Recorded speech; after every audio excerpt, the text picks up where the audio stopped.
Boom!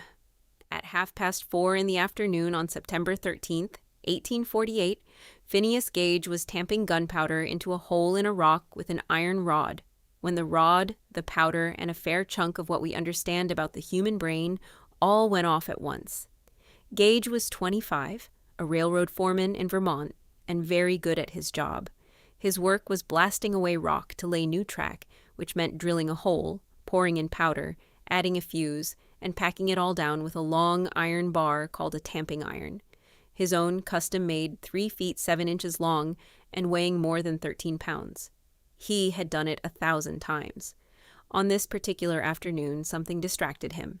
The powder ignited early, and the tamping iron became, briefly, the fastest object in the state of Vermont. It entered point first under his left cheekbone, passed up behind his eye, bored straight through the front of his brain, and exited through the top of his skull, then kept going, landing some 80 feet away, smeared with what the doctor would later tactfully describe as the contents of Mr. Gage's head. Phineas Gage should have died on the spot. He did not. He didn't even lose consciousness for long. Within minutes, he was sitting up. Within an hour, he was talking. When the doctor finally arrived, Gage greeted him with a line that has echoed through medical textbooks ever since. "Doctor, here is business enough for you." He was right about that. Here is the question Gage left behind, the one that makes him more than a gruesome anecdote. In 1848, nobody really knew what the front of the brain was for. The leading theory was that it didn't do much in particular, that the mind was a sort of indivisible whole, smeared evenly across the organ, and that you couldn't lose a specific part of yourself by losing a specific part of your brain.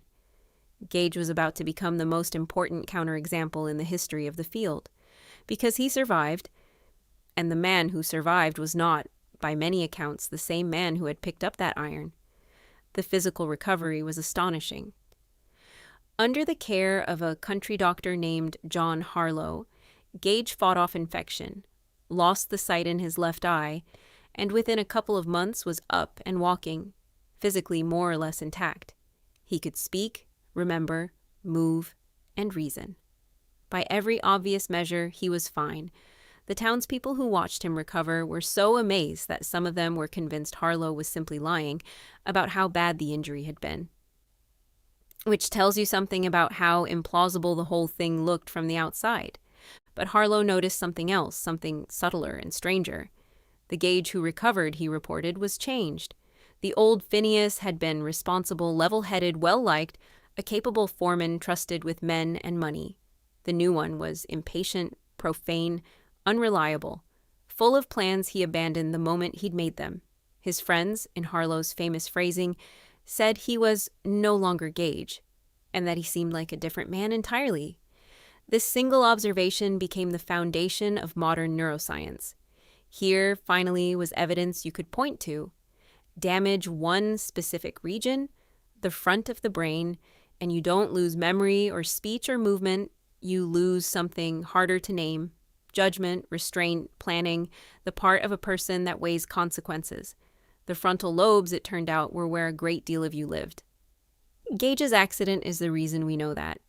Now for the twist, because the real story is messier than the textbook version, and the textbook version did Gage a quiet disservice. Over the decades, no longer Gage hardened into something cartoonish. The legend of a decent man transformed into a violent, drunken monster. The trouble is, the evidence doesn't really support that. After his recovery, Gage worked. He spent years as a long-distance stagecoach driver in Chile, a demanding job requiring focus, routine, and the management of horses and passengers on mountain roads, which is not the resume of a man with no self-control.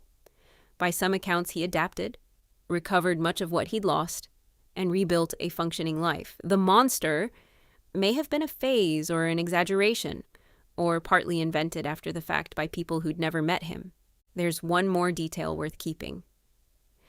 After the accident, Gage held on to the tamping iron, the very bar that had gone through his skull, and reportedly kept it with him for the rest of his life, carrying it around like a souvenir. Most people, having survived an object, try to put some distance between themselves and it. Gage kept his in his lap. He died in 1860, 12 years after the accident, following a series of seizures that were probably its long, delayed echo. His skull and his tamping iron sit together today in a museum at Harvard, still keeping each other company. But the idea that escaped from that hole in his head never stopped traveling. Gage's case helped launch a whole field, the study of which parts of the brain do which jobs. And within a few decades, scientists were mapping the organ region by region, the way explorers map a coastline. The front of the brain, the part Gage lost, turned out to be the prefrontal cortex, the seat of planning, judgment, impulse control, and the quiet, constant work of weighing what we want to do against what we should. It is, in a sense, the part of you that runs the meeting. Damage it and the lights stay on, but nobody's chairing. The strangest chapter in that story came a century later, and it should give us pause.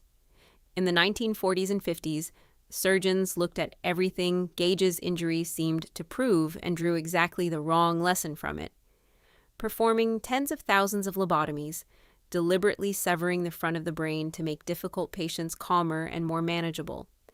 It seemed like a plausible cure at the time for patients where medications and therapy were not good enough. These surgeons were, in effect, recreating Gage's accident on purpose with an ice pick and calling it medicine. It worked in the sense that the patients did become quieter.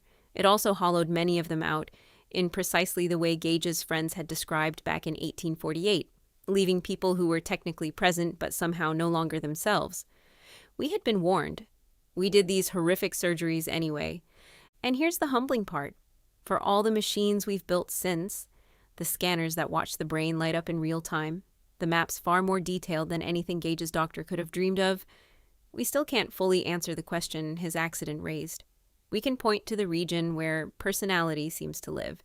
We cannot actually explain how 3 pounds of tissue produces a self at all, why there is someone home in there, doing the weighing, having the experience.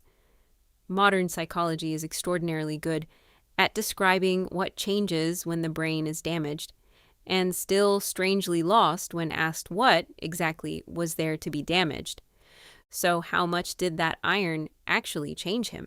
We've spent over a century deciding Phineas Gage proves the brain builds the person editing intended, and almost as long arguing about which person it built.